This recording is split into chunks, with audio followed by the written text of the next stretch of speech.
Just in case you want to know, the median age in Malaysia is 31. And talking about digitalization, almost 87 million Filipinos, or 73% of our population, are internet users. Majority of them are young people. Next slide, please. It is important to talk about young people because they are the potential talents for digitalization. The level of digital transformation maturity of a country and its enterprises lies with the digital readiness of the young people. In the Philippines, there were 4.34 million Filipinos who were provided with basic, higher, TVET, and professional development interventions from 2022 to 2023. Young people of this population, particularly the senior high school graduates, the college graduates and TVET graduates, as well as professional licensure examination passers and youth employability program beneficiaries of the Department of Labor and Employment are considered potential talents for digitalization as they are ready to enter the workforce. Next slide, please. And speaking of digitalization, the identified 10 key employment growth sectors in the Philippines, which includes IT BPM or IT, business process management, construction, health and wellness, manufacturing, transport and logistics, agriculture, energy, tourism, education, and creative industries have been in the process of continuous digitalization, and digital transformation. That is why preparing the workforce to become digital ready and digital literates is a must in the Philippine society.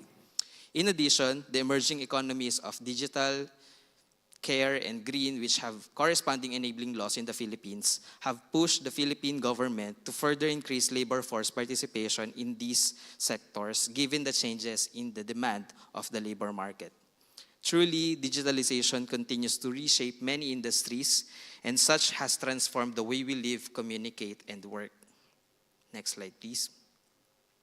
Given all these changes in the economy and in the labor market, let us see how my country, the Philippines, has performed based on the different indices measuring the country's digital readiness and competitiveness.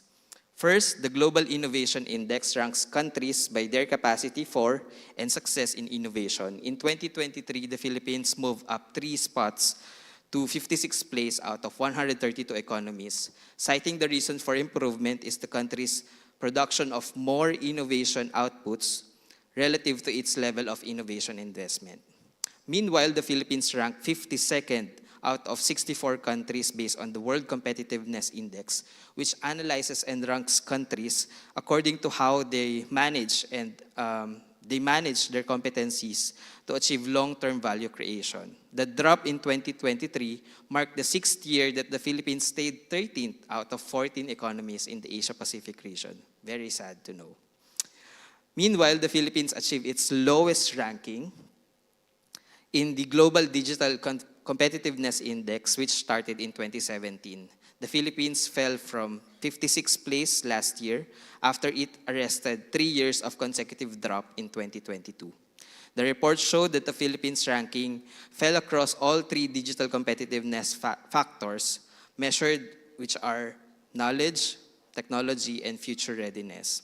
And finally, based on Digital Quality of Life Index, the Philippines is at 60th place out of 121 countries ranked. This ranking is based on the 5 pillars of such as internet affordability, internet quality, e-infrastructure, e-security, and e-government. Despite slipping in the annual rankings, the Philippines scored 0.49, better than the global average and the Asian average. Next slide, please. These world rankings paint a weak country profile in terms of digital competitiveness and digital skills. Reports indicate that the Philippines lag behind its regional counterparts in terms of foundational digital skills. Policies and programs on accelerating the use of digital platforms and improving digital skills of Filipino workforce will ensure improvement in these rankings in the years to come as opportunities continue to grow. Next slide, please. Aside from the indicators I mentioned a while ago, these are the national, regional, and industry-level pitfalls of digital technologies in the Philippines.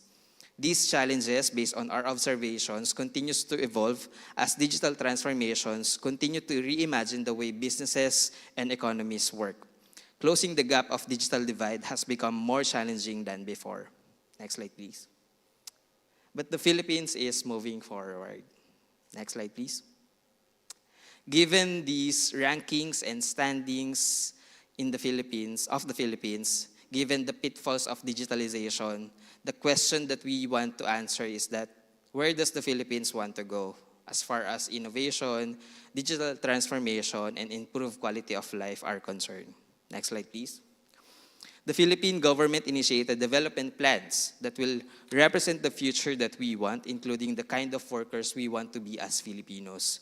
The ambition natin 2040, on the left side of the screen, or in English, our aspiration in 2040 represents the collective long-term vision and aspirations of Filipino people for themselves and for the country in the next 25 years. It describes the kind of life that we Filipinos want to live and how the country will be in 2040. As such, it is an anchor for development planning across at least 4 administrations or 4 presidents in the Philippines. The development plan started with a survey where Filipinos were asked what kind of life you want in the next 25 years. And the Filipinos said that they want a strongly rooted, comfortable, and secure life by 2040. For the current administration, the Philippine Development Plan 2023 to 2028 was developed, which for the labor and employment concern envisions Filipinos to have enhanced income earning ability that can better support their aspirations. And finally, the Philippine Labor and Employment Plan 2023 to 2028 serves a strategic roadmap for labor and employment objectives aligned with the Philippine Development Plan. Outcomes and strategies identified in the plan were based on tripartite consultations. The Labor and Employment Plan has 3 interrelated priority areas geared at ensuring balanced and responsive employment policies and programs for all. First is maximizing productive, remunerative, freely chosen, and sustainable work and employment opportunities. Second, ensuring labor governance that respects all fundamental principles and rights at work, international labor standards, and human rights. And third, building equitable and inclusive social protection for all. Next slide, please. The National Technical Education and Skills Development Plan 2023 to 2028 is anchored on the vision of a globally recognized Philippine TVET as a catalyst for education and lifelong learning, workforce, and socio-economic transformation, with area-based demand-driven TVET as its central strategy. The National Technical Education and Skills Development Plan aims to provide access to high-quality opportunities for lifelong learning, as well as to provide Filipinos with smart and innovative skills. With this, the Philippine TVET will proactively address the urgency for constant skilling, reskilling, and upskilling, while cultivating critical thinking, communications, collaboration, adaptability, futures thinking, and higher-order cognitive skills of the country's workforce and entrepreneurs. Finally, the Philippine government also launched the National Innovation Agenda and Strategy document aimed at providing a roadmap and strategies for improving innovation at all levels and in all aspects. These development plans guide the Philippine government, workers, job seekers, employers, and other members of the Philippine society as to how they want to move forward as a nation, particularly in adapting to the changing needs of the labor market and the changing needs of the economy. Next slide, please. Aside from these plans, there are already existing enabling laws that ensure the Philippines' path towards a more digital economy is on track. Next slide. Legislations have been in place to ensure that future Filipino workforce would be ready to perform tasks, adapt to work from home arrangement and work from anywhere arrangement, and deliver goods and services with the use of technology. Next slide, please. First is the Trabaho para sa Bayan, or in English, Decent Jobs for Filipinos, aims to generate 3 million quality jobs by 2028 by creating a master plan on employment generation and recovery.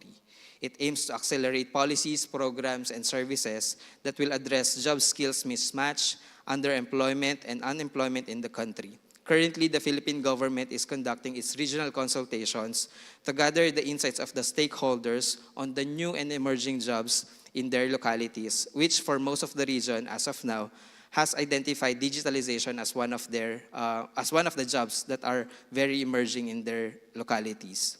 Also, the regional consultations aim to identify the strategies to address the current labor and employment concerns in their localities. Another enabling law that we have is the Philippine Digital Workforce Development Act. Upon recognizing the transformation in the world of work due to rapid acceleration of digitalization and advances in technology such as AI and automation across a range of industries and sectors, the law mandates the enhancement of the skills and competitiveness of Philippine workforce. To capacitate the Filipino workforce, it further mandates the provision of necessary infrastructure and in collaboration with the private sectors, the upskilling, reskilling, and training of Filipino workforce on digital technology and innovations for employability and competitiveness in the Fourth Industrial Revolution. Another recently passed law is the Tatak Pinoy or Proudly Pinoy Act, which aims to enhance the competitiveness of local industries in the global market and fosters the production of high-quality goods and services. And a huge indicator of this in this endeavor is the digitalization of industries. Next slide, please. Next is the Philippine Creative Industries Act, which is a law that mandates the development of a vibrant Philippine creative industry by protecting and strengthening the rights and capacity of creative firms, artists, creators, creative workers, indigenous cultural communities, creative content providers, and other stakeholders. Next, experts see that the Philippines as the fastest emerging start hub in the world. According to 2024 Global Startup Ecosystem Report, Manila's Start Hub ecosystem was valued at $6.4 billion, nearly double the previous year's valuation at $3.5 billion. And this is aligned with the Innovative Startup Act, which aims to strengthen, promote, and develop an innovative and entrepreneurial ecosystem and culture in the Philippines. And finally, the Philippine Innovation Act aims to generate and scale up action in all levels and all areas of education, training, research, and development toward promoting innovation and internationalization activities of MSMEs. This year, we conducted the National Innovation Day with the theme Unboxing Philippinnovation Mindset. It was held in April 2024 with the aim of increasing awareness on innovation through seminars, cultivate innovative culture and mindset through hackathons and future thinking workshops, and mainstream Filipinnovation or Filipino innovation through partnership with various stakeholders such as academe, private sector, and local government units. These laws mandate different government agencies to scale up their policies, programs, and services to create a more competitive environment and more workers and businesses thriving because of digitalization. Next slide, please. At a more specific level, I would like to share with you some of the Philippine government initiatives that ensure the development of digital skills of Filipino workforce. Next slide, please. We have the National Innovation Agenda that ignites enthusiasm, foster collaboration, and engage innovation stakeholders, including the academe, private sector, and workers in the implementation of innovation agenda and strategies. Next is the Philippine Qualification Framework that describes all levels of educational qualifications and sets the standard for qualification outcomes. It is a quality-assured national system for the development, recognition, and award system based on the standards of knowledge, skills, and values acquired in different ways and methods by learners and workers in the country. Relative to this is the Philippine Skills Framework, which was developed in support of the Human Capital Development Initiative of the government under the Inclusive Innovation and Industrial Strategy, or I3S. There is an ongoing digital technology and digital skills mapping in the country that aims to identify available digital skills and competencies of the current workforce. So our team is going to different regions in the country to understand what are the digital skills that are being lacked in the localities or in the region, and what are the available opportunities for them to become upskilled in that area. It is in partnership with the Department of Information and Communications Technology in the country. In addition, the Philippine government also launched the National AI Strategy to increase the use of AI in industries. This includes the need to capacitate the workers in the use of AI. Also, the Center for AI Research was also launched, which will serve as the research arm of the government on AI, big data, and other related researches on technology. Next slide, please. All these innovations and contributions from all the regions of the country and all public employment services offices serve as the backbone, which serves as the backbone of the labor and employment concerns at the local government agencies. So we have 16 regions with 1,926 public employment offices in the Philippines. Next slide. Aside from the initiatives mentioned a while ago at the national level, the Public Employment Service offices in the Philippines serve its client and ensures that it performs its core services on job search assistance, labor market information services, active labor market programs, administration of unemployment insurance benefits, and regulatory services. These services have digitalization perspective and dimension. For instance, in its job search assistance, our public employment service offices help job seekers and workers find jobs that are related to IT, animation, cybersecurity, data science, and all other types of work that is pushed by digitalization. On labor market information services, our public employment service offices provide update and statistics on in-demand and emerging jobs, for instance, in IT and business process management, and other related industries. It includes salary, compensation, location, and requirement for the job. Next, on active labor market programs, we have career development support services which are conducted to guide the students and job seekers in aligning their aspirations and values with the jobs that they want. A more important aspect is to lead them to the in-demand jobs by getting the courses and skills related to these jobs. Our public employment service offices also assist displaced workers through the administration of unemployment insurance benefits. It ensures that those whose jobs would be displaced due to digitalization will also be able to receive unemployment insurance benefits and be referred to upskilling and reskilling programs and other training opportunities for them to go back to work.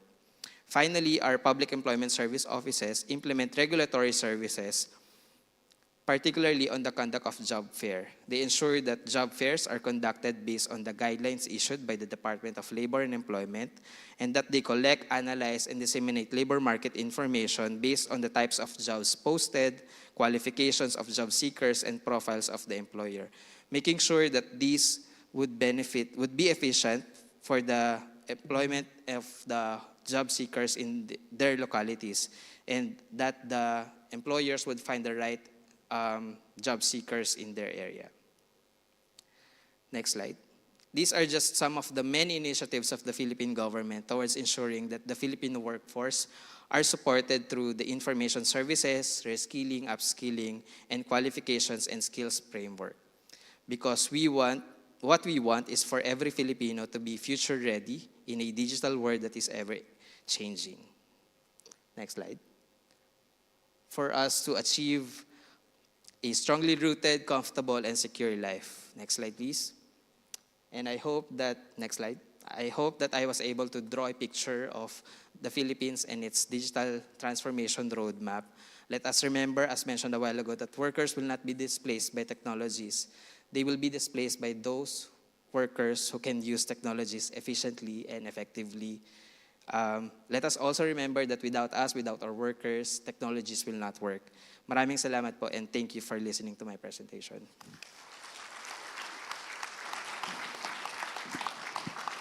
Thank you very much, and sorry for rushing you at the end.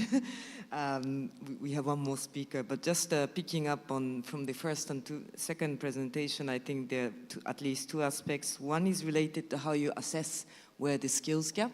So you used some kind of index, you use a different approach. The other is perhaps, you have actually very well organized policies, programs, and regulatory framework in place, but what are the actual, some of the challenges? Well, let's see if we have time to get there, so. Hello. Assalamualaikum warahmatullahi wabarakatuh, and a very good morning. Thank you very much, Mijiko. I think I have heard from two of our colleagues. I think Mijiko, this is third time you're my moderator for this year alone. Last time was Autism Association. All right. Now, what I'm going to share today, I think I'm not going to actually talk about the too much about the numbers. Yeah. But I think I'm going to talk about challenging ourselves, accepting the fact, and understand the need that we need to change. That's why I'll be talking about it's more on revolutionizing, very hard word to say, and humanizing public employment services. Why I'm saying this? Because, I mean, you can talk about, any structure, whatever, but at the end of the day, if you don't get the right people and the right mindset, it won't move, right? Okay, now, the next slide. I'll make sure it's within 15 minutes, Mikiko. Yeah. Okay, now, the first thing is, what I'm going to show you, now, if you look at those pictures, are they still around? I mean, Kodak, I used to remember, I think if anyone of you know Kodak, it means that you're the median 31. So, Kodak nowadays, no more. Nokia, no more.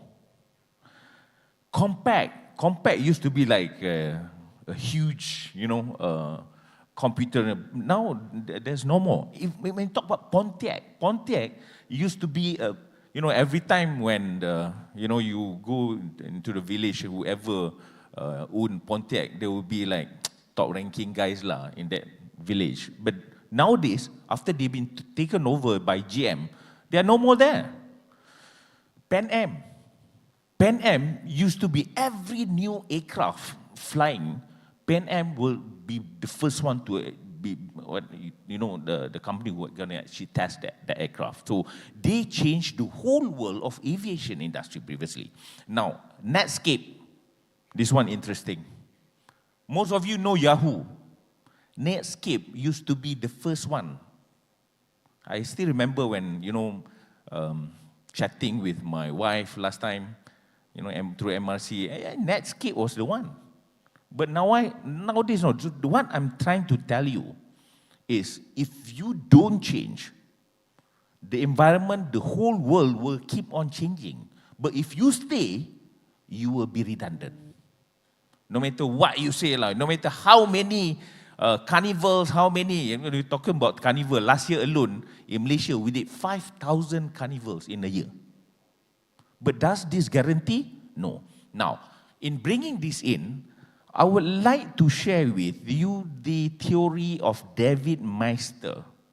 It's called trust equation. The International Association of Deposit Insurance, if I'm not mistaken, in 2015, they actually did some assessment. The assessment basically goes back into what are the things that can actually make them remain in existence and not redundant. It's simple. It's trust. If you are government agencies. Now, if you remember Northern Rock Bank, what happened to Northern Rock Bank? I think it's not about the building scheme, the loan, that one, you put aside all those technical. The reason why bank run happened I think within 24 hours is because of confidence. Day one, they have issues on their balance sheets in terms of provisioning, mortgage loan. Day two, this one nice person talking and then telling them that there's going to be issue in terms of deposit. Then the whole region got to know. The next day, they actually go bankrupt because there's no deposit. Everyone is queuing outside the bank, taking out the money, which is trust. So that's why trust is very, very key. And you have to understand, at the end of the day, whatever you do as public employment services, trust is very key. Now, how to basically talk about trust, building trust? I mean, David Meister, not me, this David Meister. The equation, I'm not teaching you at maths, algebra, whatever, but this is the equation. I just like the numbers that you put in. Trust, credibility, plus reliability, plus intimacy. And minus all self-orientation. Understand now? Does that struck you? Because when I first looked at this, it struck me. It struck me. Because why? I'm putting in effort to justify, not to make sure that the function is there. So, credibility, reliability, intimacy is very key. The next slide. Come on, Farah, we have to do this faster. Mikiko looking at me. Now, when I actually look at the first thing, what you have to do, big data analytics. Big data mining, whatever. You talk about it, everyone talking about data. But at the end of the day, it's about big data analytics. And the ability is to make sure that we're able to actually come to the point of metadata. I'm not talking about having one numbers, but I'm talking about connecting these numbers and all the dots out there. And one nice challenge for you guys, you know, I used to say that banking data is very technical, but I think the central bank should know their data is not that challenging. The labor market data is much, much more challenging. And you need to understand this data. Why? Because you need to be able to project. That's why when you talk about public employment services, in terms of unemployment rate, you have to be part of it. At all time, I don't know, but I think in Malaysia, the one that actually talking about unemployment rate most of the time is central bank. Who are they? Who are they? They are banking. We are supposed to be the one, we are busy doing the job, doing placement. We are the ones supposed to do it. And we are the ones supposed to look into that.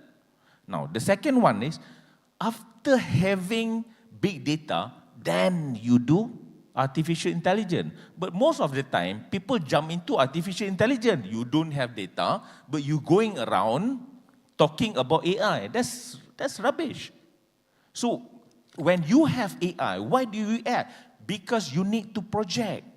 So in every intervention, when you have all the data, I think Your High Excellency that this showed you the data just now, and you have to actually put up all those data, connects, and then put it as AI so that it can predict and it become a control mechanism for you when you implement certain initiatives. I think that's important. Because AI, at the end of the day, will actually help the employment services officer life much easier. Because at the end, you talk about matching, profile, skill. You can't be doing it like manual. If you do it manual, probably you, in completing a day job, you just manage to do 1 or 2%. But you do AI, those actually gone through the platform, immediately they can actually see how much does that vacancies actually fit in with their profile. So that's why AI is one thing is important. The third one, bridging gaps and centralized collaboration. I think this is important. This is very key because you can't be working alone. And at all time, even the budget announcement that be made, you need to be part of it because it's important that to be taken as a tool for you in doing placement as well as matching skill. Now, the other part, bridging, that is very important, is public employment services need to also understand the human resource function. And I think human resource function need also to understand employment services. To tell you the truth, I've been in few organizations. When you talk about manpower planning, in reality, it's just a documentation work. It's just a documentation work. At the end of the day, what you will make sure, when you actually sit down and interview a person, you want to make sure that you have a person to actually undergo a process so that you can produce. But do you really, as human resource person, you do and exactly doing the matching process? You won't. At the end of the day, what does the CEO wants? And what does the board wants? The boards want to make sure that they receive the dividends on their investment that they made. And that's 12 months performance.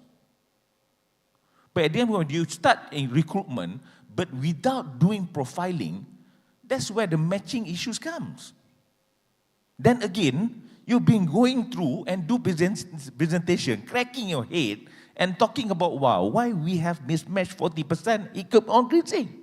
Because you're doing the same approach over and over again, but you're expecting different results. I think this is very key for public employment services to work together with human resource.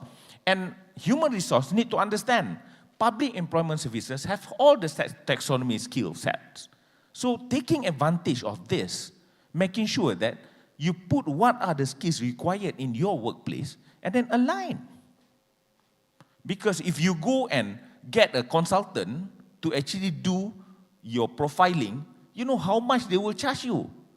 A minimum of 500,000 ringgit Malaysia. 500 ringgit thousand Malaysia, I think equivalent to around 100, 200,000 US dollar, I guess.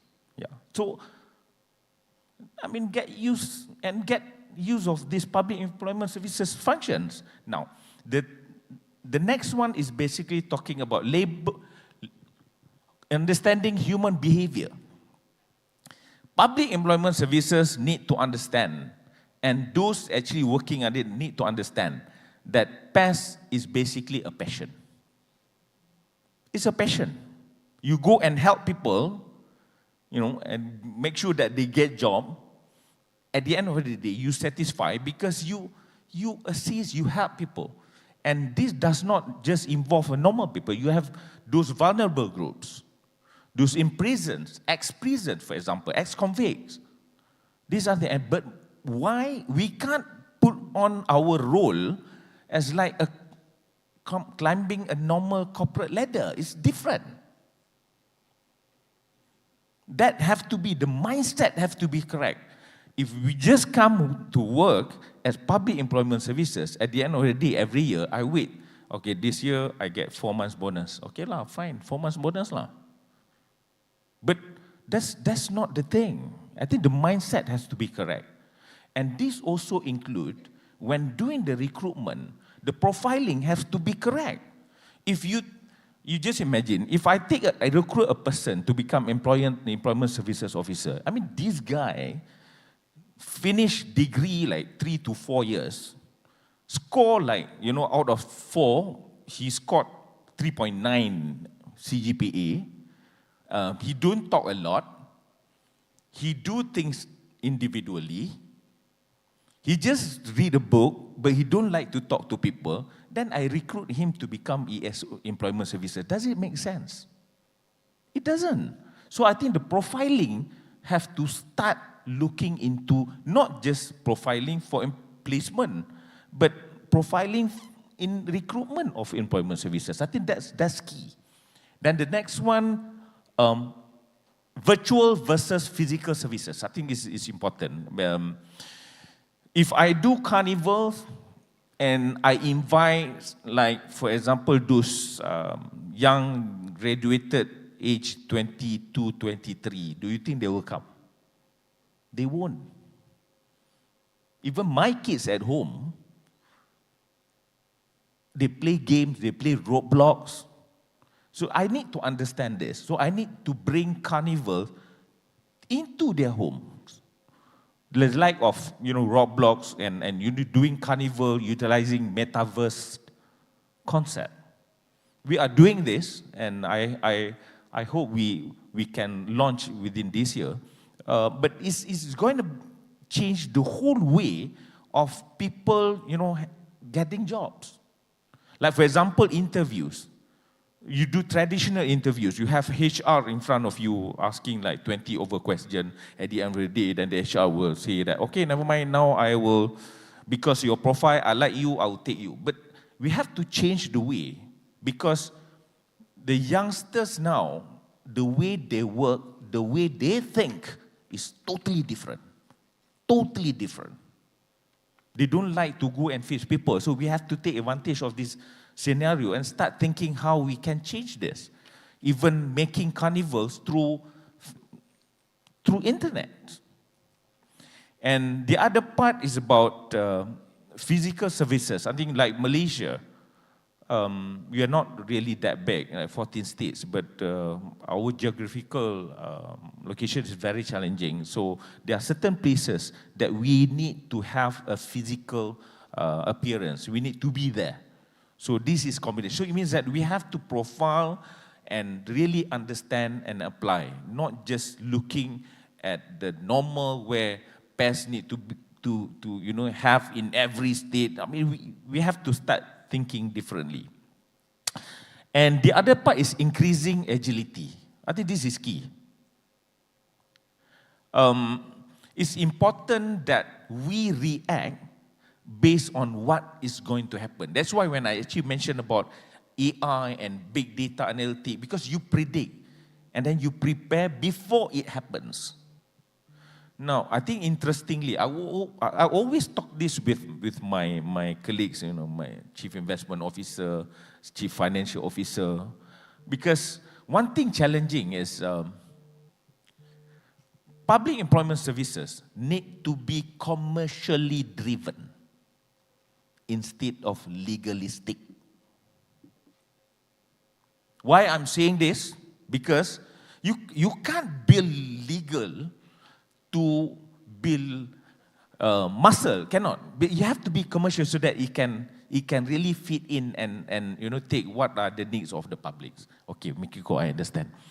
And again, understand human behavior.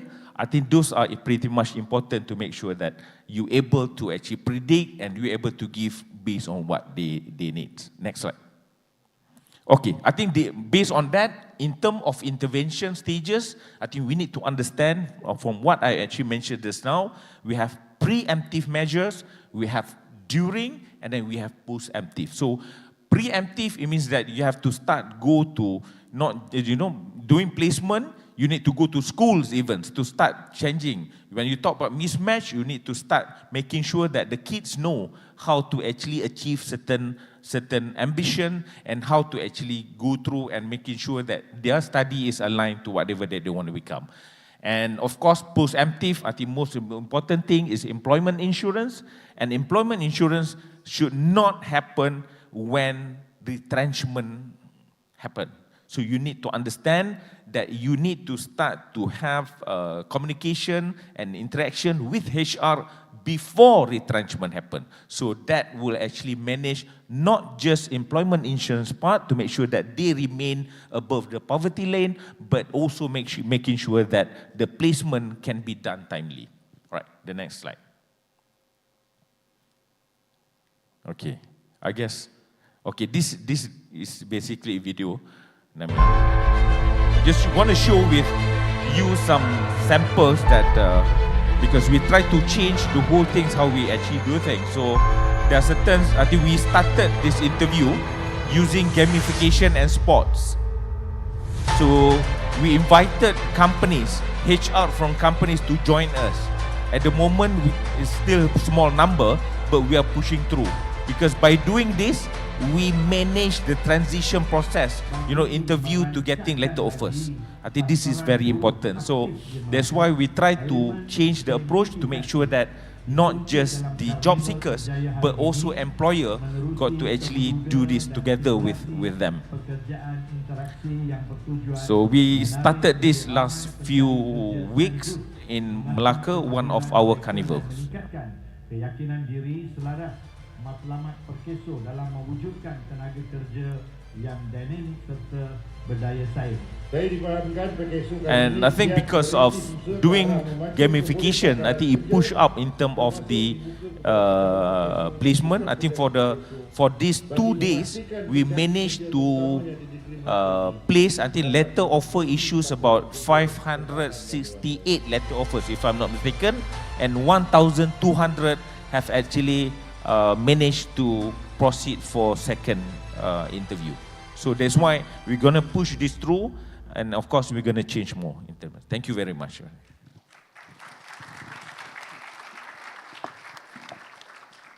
No, thank you very much within the time constraint. And well, I think you are you are very inspiring at the beginning in terms of, we need to embrace change.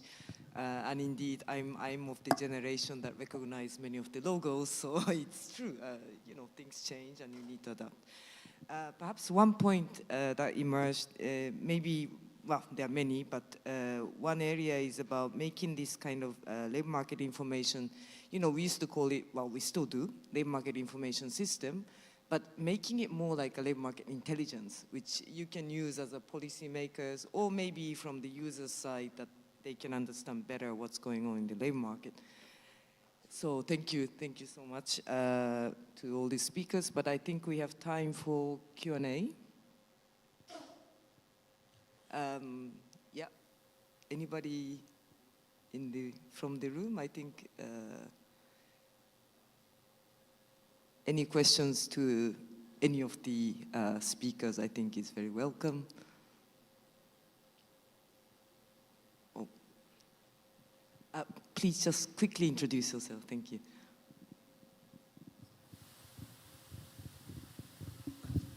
Toğrul Alakbarov. I'm representing Azerbaijan. Thank you very much for presentations. Very nice presentations. My question is the last presentation. You mentioned about the gamification during the, let's say, the events. What kind of particular tools, like 2-3 tools, did you use during these events? Because it was very interesting to me. Thank you very much. All right. Thank you. Yeah. Okay. We use sport. We also use soccer, and we use also puzzle blocks. We also use ping pong, and we also use the gaming online, because at the end of the day, each game will actually carry or signify certain threats. For example, high agility, innovation, communication, and most importantly, teamwork.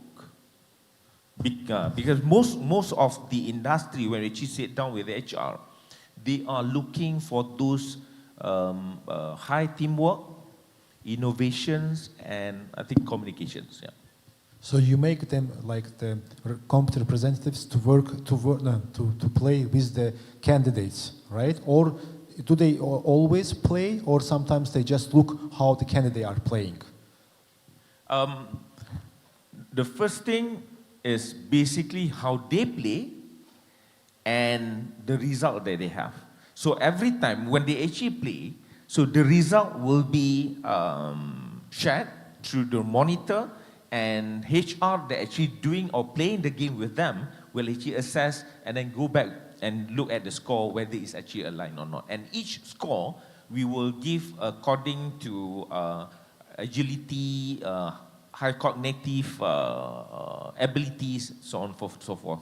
So those vacancies will be aligned back to those individual trends, and that's where the HR will actually look and then find the suitable candidates for them.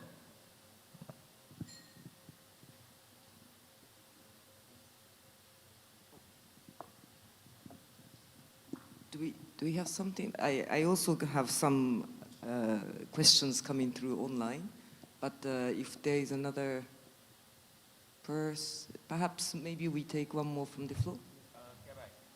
Yeah. Hello, my name is Hawati from Krazana Research Institute, a think tank based in Malaysia. Thank you so much for your insightful presentation. I have 2 questions. Firstly, related to the role of digital and technology in making improving the efficiency of employment services, especially in terms of making the services a lot more tailored between the applicants as well as between applicants and the firms. So I wonder, based on your experience, to what extent you think that technology have been able to improve the efficiency, matching efficiency, but at what point do you think that human intervention is still needed, especially in terms of making sure that the humanistic elements of the both firms and applicants are matched? So that is the first question. The second question is related to the employment service by sector, public and private. I do see that there are a lot of strengths that is provided by the public employment services, but at the same time, there are some niche area that the private employment services have a lot to offer. So how do these two sectors can collaborate to ensure that we achieve the most effective outcome that we want to see? Thank you. Thank you. Thank you for the questions. Perhaps we start with Mr. Zirwan. No? Yeah. How always ask technical questions like this? Basically, why I think the first question, I think it will help in terms of doing matching faster. Matching, when I say matching, to make sure that the requirement made by the employer can be identified in any of the job seeker in just a short time period. So that, you know, when they actually go through, put in, like in MYFutureJobs portal, when they register, and they will actually update what qualification they have, what are the skills that they have. So those skills that been advertised in vacancies, that can be done faster. So when it's done faster, of course, it will increase the possibility of placement or employability. But of course, there's a challenge to it, because most of the time, I think these are the things I think public employment services need to work together with HR, because to identify skills that required, because most of the time they will put in qualification. I think qualification is different, but skill is different. So we have to differentiate that. And the other part, when they actually mentioned about how the thing that still we cannot put in the system is, I think the thing that qualification skill, you can do that. But at the end of the day, HR still need to actually meet them, because they need to assess whether in terms of culture of that person is according to the culture of the companies. I think that need to be clear.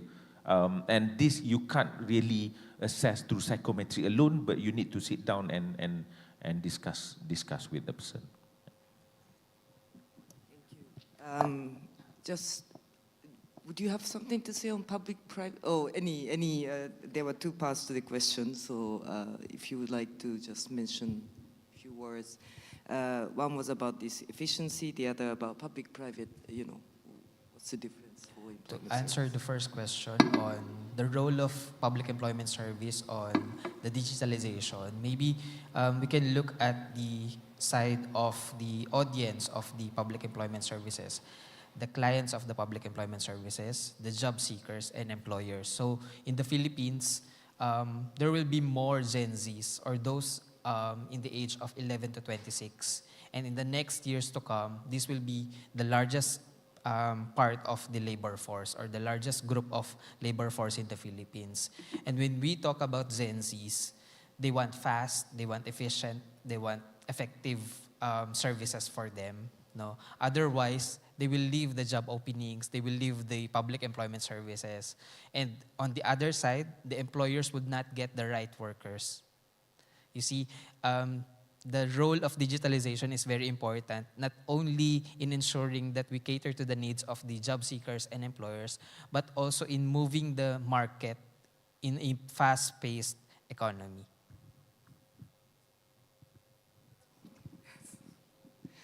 Okay, thank you. Okay. We have, yeah, you provided us a very nice broad overview perspectives, whereas the questions are getting a little bit specific.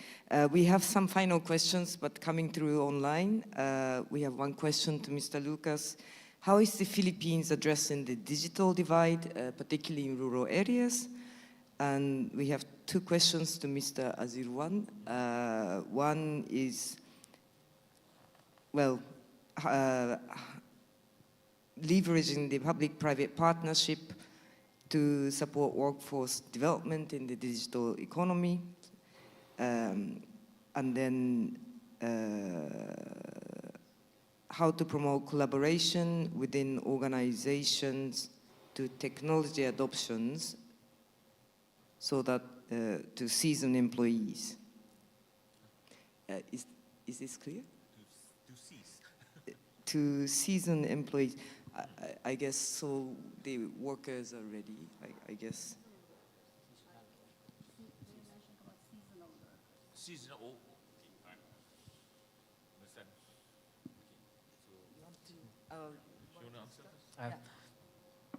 The Philippines is now addressing the digital divide concerns through different programs and services of the Philippine government. First is that the Philippine government implements programs and services, particularly reskilling and upskilling of workers and any persons in the Philippines who want to gain opportunities, who want to learn digital skills through the Department of Information and Communications Technology, which was created just in 2016. So imagine that the Philippines has just created that department for the information and communications landscape in the Philippines. Another thing is that there are laws that are being pushed for the digitalization of the services in the country, making sure that the workers are being provided with opportunities on, particularly on digital skills. There are a lot of caravans being implemented, being created in the far-flung areas in the country to make sure that those who are not able to access opportunities for reskilling, upskilling at the central areas of their localities, at least they were given the opportunities through the government by going through those far-flung areas. Before, I think Howard did ask about private and public. I think one thing clear, I know almost all public employment services actually cater the 80% of mass vacancies. So most of them doesn't include C-suites. And most of the time, C-suite will actually go through private. You do understand this, and it's a challenge for public employment services to actually do that, yes, but I think it's about time for public employment services to start looking into that matter. And of course, it can be done working together, but at the end of the day, you have to actually look at the regulatory framework, who governs them. Because at the end of the day, all the C-suite vacancies will be taken by, not local, but I think that's not healthy to the economy.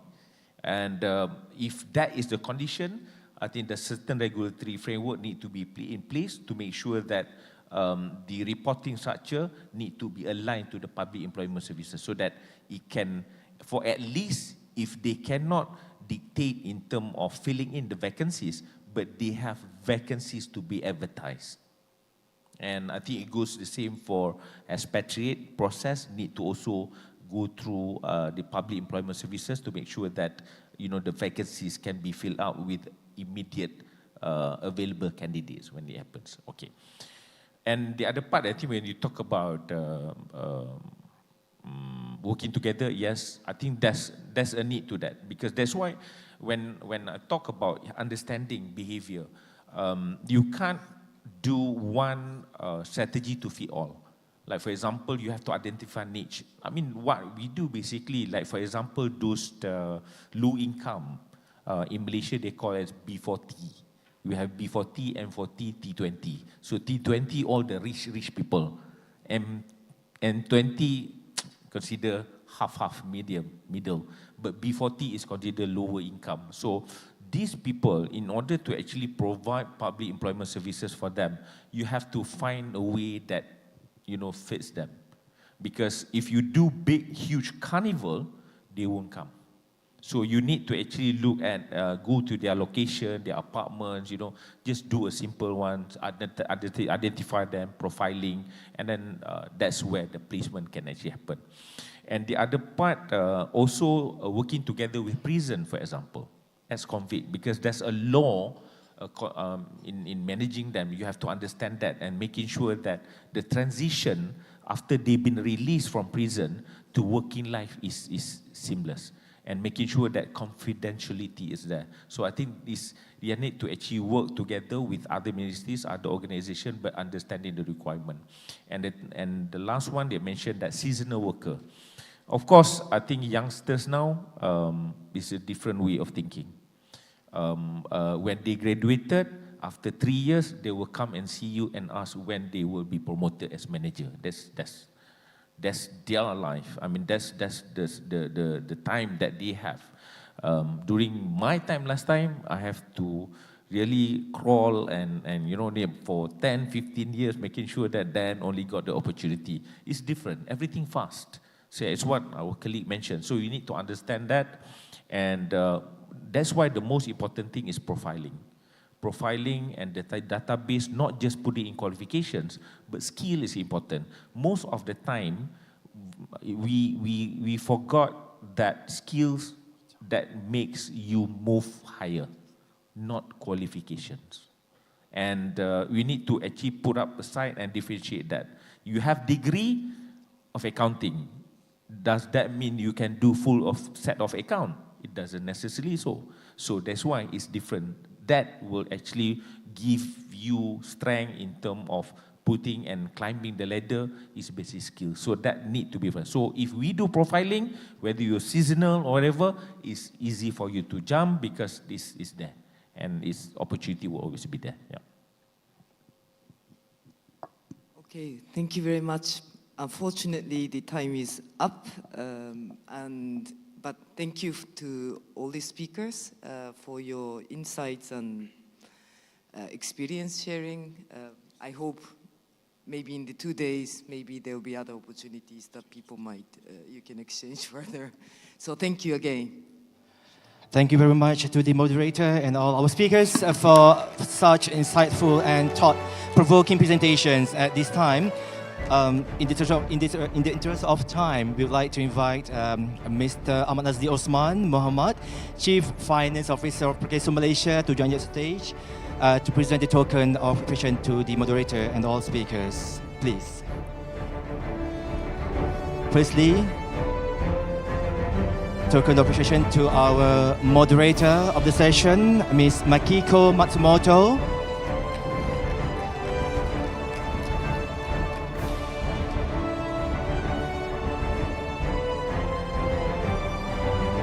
To our first speaker, Her Excellency Mrs. Zahra Zumbrud Salcik.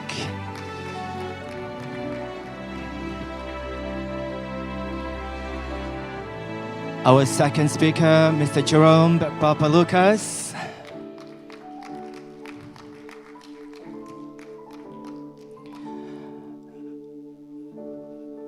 Last but not least, to Mr. Azirwan bin Arifin.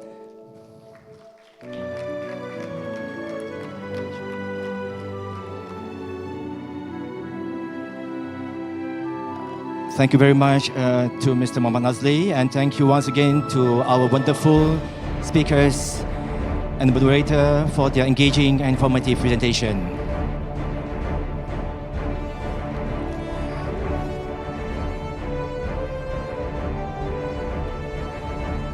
Let's have a momentous photo with all the speakers and moderator on the stage.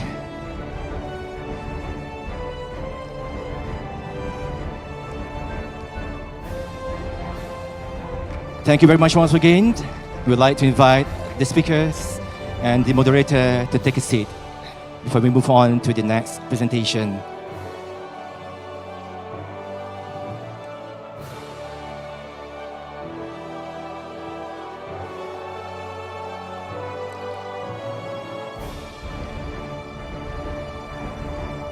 All right, ladies and gentlemen, please a big round of applause to our speakers once again and to the moderator of the session.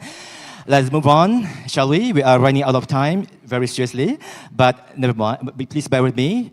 We continue to our next session, Team 2, first part of this digital literacy in labor market, promoting digital literacy and education. This is the first part of this theme.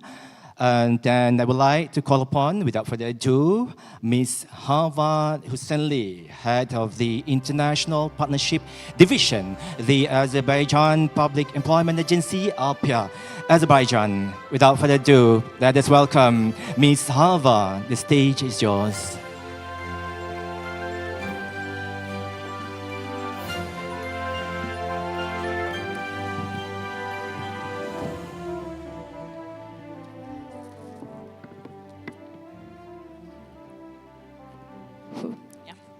Well, ladies and gentlemen, distinguished guests, dear participants, first of all, it's a great pleasure to welcome you all on this today's session, which is going to be focused on the digital literacy in the labor market, promoting digital literacy and education.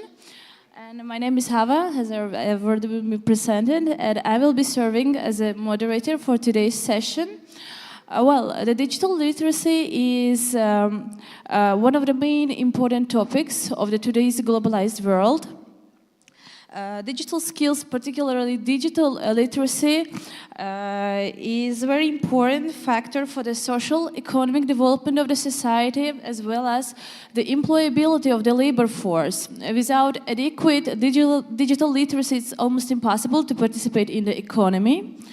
For that reason, in a rapidly evolving digital environment, which is mainly driven by the artificial intelligence, by the algorithms, the people are facing new challenges as well as are provided with the new opportunities. For that reason, this topic is very important in order to raise awareness on the importance of this issue, as well as to share the best practices in order to tackle the challenges that are coming with the digital literacy, let's say. Without any further ado, I'd like to introduce our speakers. Mr. Toghrul Alekparov, the head of the Central Career Branch of the Azerbaijan Public Employment Service. Please come, the floor is yours. He's going to share his experience on digital literacy among job seekers and unemployed people in Azerbaijan, as well as to talk about key points on initiatives and programs implemented to improve digital skills. Now I'd like to introduce our second speaker, Nik Naharuddin Mohnasir, the head of the Digital Talent and Entrepreneurship Digital Industry Acceleration Division of the Malaysian Digital Economy Corporation. Ms. Naharuddin, the floor is yours. We'd like to welcome you here at the stage.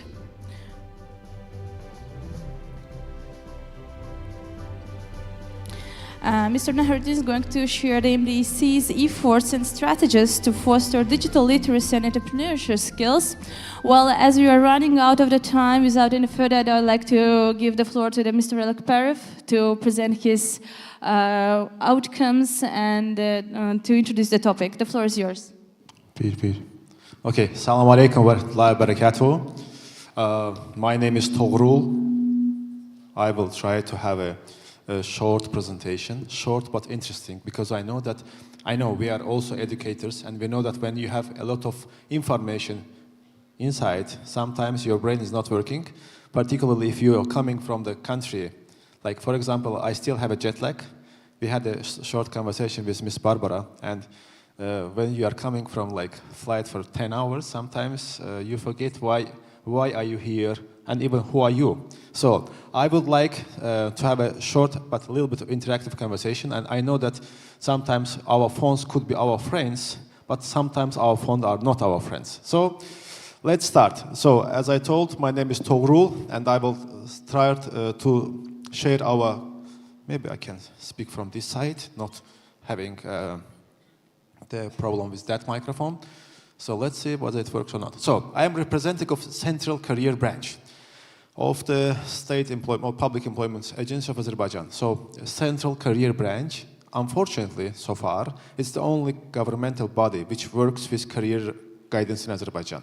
It was established 2 years before, and we have approximately 30 people working in our branch. And so what's our aim? Our aim is to raise awareness about career guidance. So today I will speak a little bit about the projects that we do in Azerbaijan, and maybe some of the projects you could find relative, or you could find something better that you do. Please approach to us and tell what can we do better, okay? Main directions. So what we do mainly is enhancing quality of accessibility of career planning, raising awareness, as I mentioned, providing career guidance. So normally, any governmental body, you do either do a public, you do policy making, or you do practice, or you do research, right? We do three of them. So we do policy making, we do practice, and we do research. It's not good, I know. It's too much of work, but still, it's good that you have this experience and you can understand what is doing right or wrong. As well as we also train the career counselors. So, career counseling is something new to Azerbaijan, and we don't have the formal level of education. I don't know whether you have in your countries or not, but in Azerbaijan, I was the first trainer to train career counselors. And I studied in the US, I worked for career center, and I thought that it shouldn't be difficult. Then I also got my international certification. Still, but again, we are the only governmental body in Azerbaijan who provides this education, even informal, but still, we do it. First of all, when we speak about digital literacy, and I'm sure that definitely you even maybe know this better than me, but still, let's start from the alphabet. And what is digital literacy? Is the ability to access, manage, understand, integrate, and this information, right? Which is very important because the big part of information that we get nowadays, and here we see the also proof of it, it's from our phones, from the laptops, or from the computers, or from digital resources, let's say. As well as digital education is use of digital technologies and media to support, enhance, transform teaching and learning, right? So even at the universities or wherever we go, we still have, we have the digital platforms and the information come from there. Okay, again, and we have 5 competence area when we speak about digital literacy. So it's information and data literacy, communication and collaboration, digital content creation, safety and security, as well as problem solving. So in order to be good digital literacy equipped, you need to have, or you are expected to have these 5 competencies. So why it's important? Again, we know that even though Ms. Zahra, in her presentation, she mentioned that in Azerbaijan, not big part of the employers, they don't consider the digital literacy as one main part of the employability, but still, when you have a high level of digital literacy, definitely it's something that you will be one of the points that will help you to get employed. As well as increased productivity. We know that digital tools and digital literacy helps us to be more productive, as well as adaptability. It helps us to be continuously learned. Social inclusion, which is important, and economic impact. Okay, so as we see from the this information, more than 95 or more than of all the jobs require digital knowledge. So more than 95% of all the jobs in the world, they require digital knowledge. And employment rate of the population belonging to the age of 55 to 64 depends on the level of digital literacy. And we know that many countries now, they have the programs which helps that people, particularly plus 40, 45 or 50, to again go to education and again to develop their digital skills. According to European Commission report, more than 9/10 of the jobs need to at least basic computer skills. So if you have 9 out of 10, they need at least basic computer skills. But the thing is, I'm not sure about your country now as a country, not all the education providers, particularly like the schools, they provide this digital literacy. This is something that we get through our life. Current situation in Azerbaijan. So provided by we have the statistics from Azerbaijan that 53% of population can be considered digital literate. 53 is not the highest amount you can get. As well as according to the first industrial revolution, it's our governmental body, more than 8% of Azerbaijanese population use internet. So despite 8% of population using the internet, not 80% they are digital literal. This is interesting statistics. Okay, what we do, so as I mentioned, there are 4 main competencies that we use, and that's what is expected from people. I can stay here, that you can see. So what you expect, for example, if we speak about information digital literacy, we are expected to browse, research, filtering data, information, and digital content. I don't want to read all of them, but still, that's what is expected. And we have some projects that help the people to get these skills, even despite it's not our first priority to be done in our branch and our agency. So, I would like to speak to you about a couple of our projects. First project is Allo Career. Allo Career. Allo Career is like the first online career consulting service in Azerbaijan. Of course, it was established during the pandemic because all our creativity started working when you had a pandemic. Like that's why I like the word that like challenges. It's about the challenge. Like you can see the problem or you can see the opportunity. So we look at opportunity because we didn't have a chance to meet physically, face to face with our citizens. That's why we were pushed to think out of box, and we came with the idea. The problem was that we didn't have people who can able to work online via Zoom. So we developed career counselors. We developed their digital skills. And what we do now? So we work approximately every month. We have approximately couple hundred of career consultations. We do it online. And how we help them digitally? So we help them with directing the CV creation. We help them with digital branding because you know that for employment, particularly if you don't speak about like the entrance works, digital branding is very important. Sometimes it's more important even your CV. Or also we help them with directing to the right job platforms where they can get the jobs, as well as writing the formal emails. You know that sometimes even the very nice candidate, they lack with the communication skills, and it could be digital skill. As well as like we help them like browsing, getting the proper information, and also presenting themselves. And second is Job Club. This is the project that we could have in your country, but in Azerbaijan we do Job Club in a way that we gather together people who need a little bit of employability skills. They have their formal education, they lack the like soft skills. What we do? So we gather together each wave, we call it a wave. Each month we have one wave. Like approximately 20, 30 people, they come together, but we select them via interview. So they apply, then we interview them. And for 3 weeks, we have employability skills trainings, as well as 3 up to 6 months of mentorship. So mentorship, it means that we meet with them once in 2 weeks. And what is nice, so approximately 50% of all participants, successful who finish the training, they got their job. So approximately 45-50%. And what we teach them? Again, browsing, finding the proper information, sharing the proper information, and content, which is very important. Netiquette, managing digital identity, digital branding, again, job search sites, and writing emails. So we see that sometimes, like there is a part of the unemployed people who needs just a little bit of push.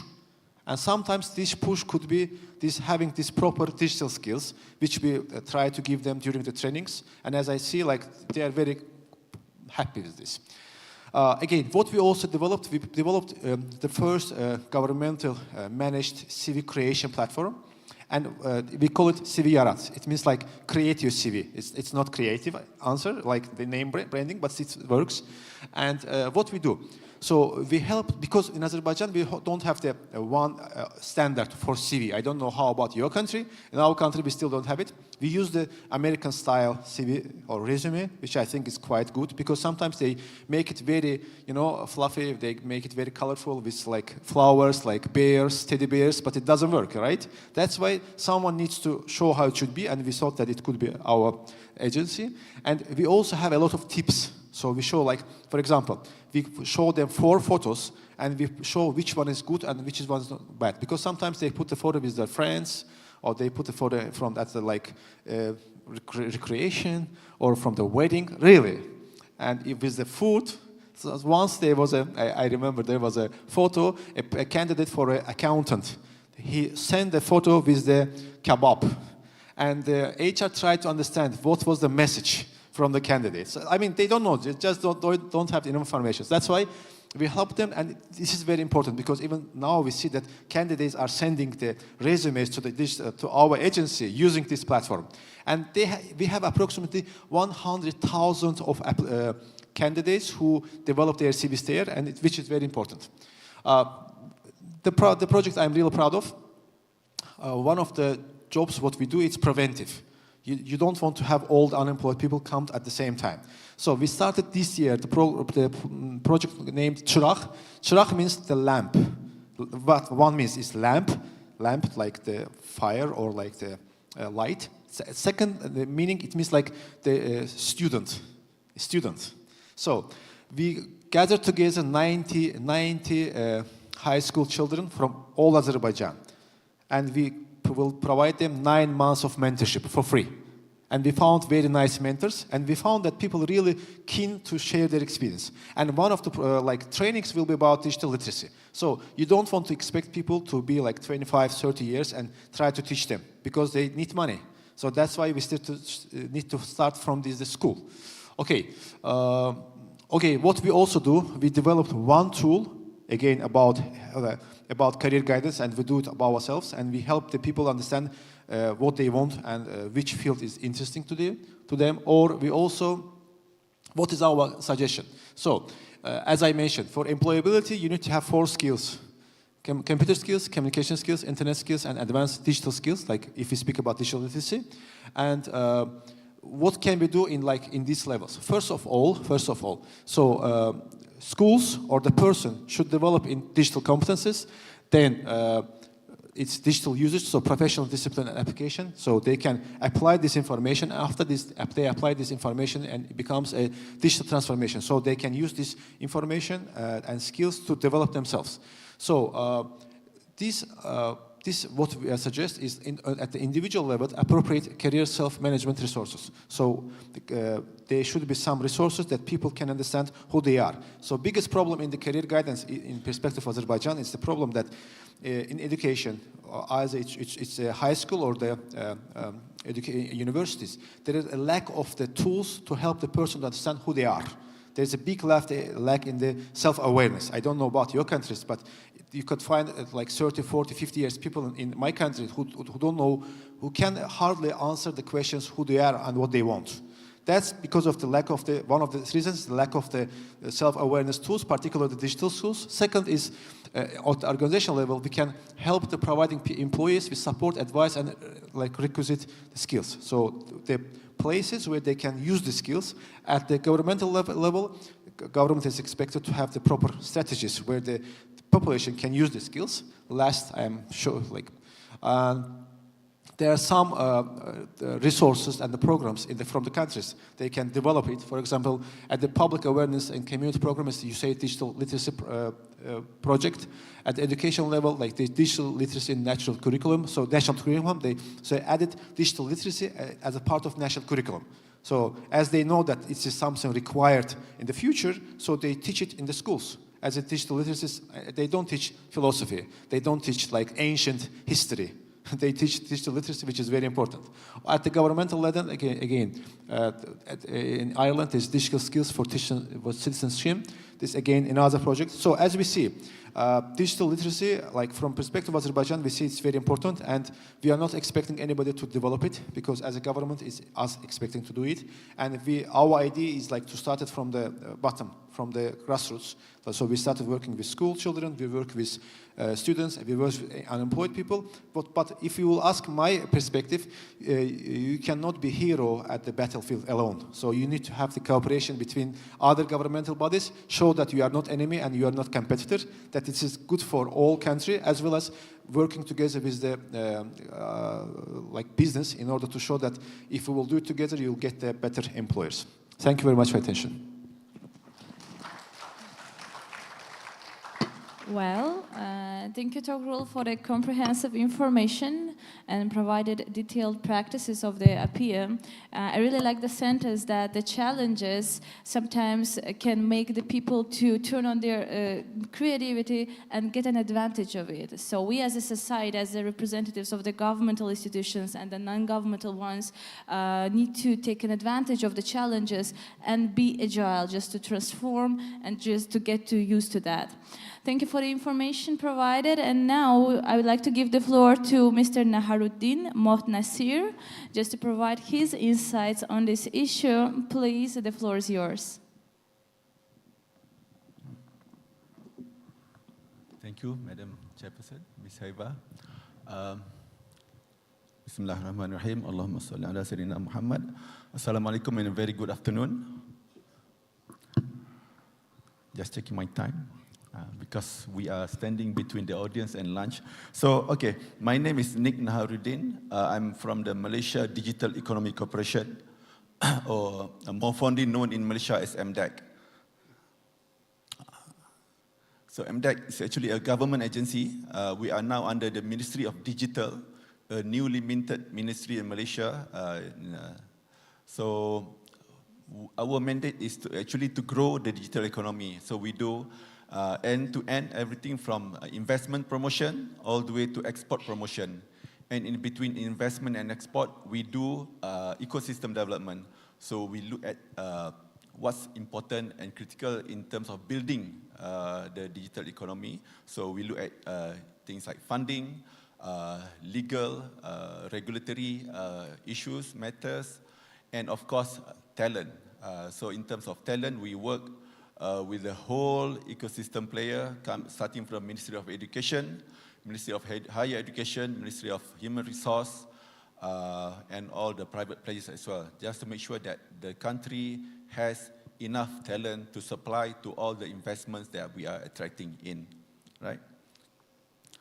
So today I've been asked to talk about the digital literacy and education, and this is nothing new. In fact, the World Economic Forum, in 2020, right before the COVID, or just as the COVID onset, they launched the Reskilling Revolution, which aims to empower 1 billion people across the globe, right? So in your country, in our country, everyone is impacted, and they have a lot of partners, ecosystem partners supporting this. So why they are doing this is because with the digital economy, with the digital tech, if you don't have the people to help the companies, to help the government to embrace and grow the digital economy, then the digital tech, digital economy won't grow, right? So they need the people. That's why they launched this. And if you look at across the globe, we had a quick look at what's happening across the globe. So basically all countries realize the importance of having digital literacy and digital education. So if you look at, like for example, of course Singapore, they are quite advanced in that, and German, Australia, they make sure that digital technology is embedded into the education system, and they are also making sure that the population, in general population, they have the basic digital literacy. You look at Korea, they even mandate software education in primary and secondary schools. UK, Canada, everyone is talking about digital literacy and digital education. So it's a common theme across the world all over different countries, right? But what are we preparing for, right? So we're preparing for the future of work. I think I'm talking to a hall of experts here. So, you know, when you talk about work, then you have to start thinking about who's doing the work, right? Who's doing the work?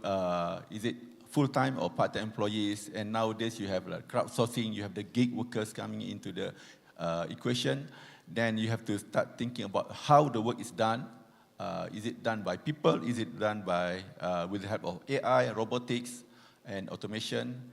And you also have to think about when and where work is done.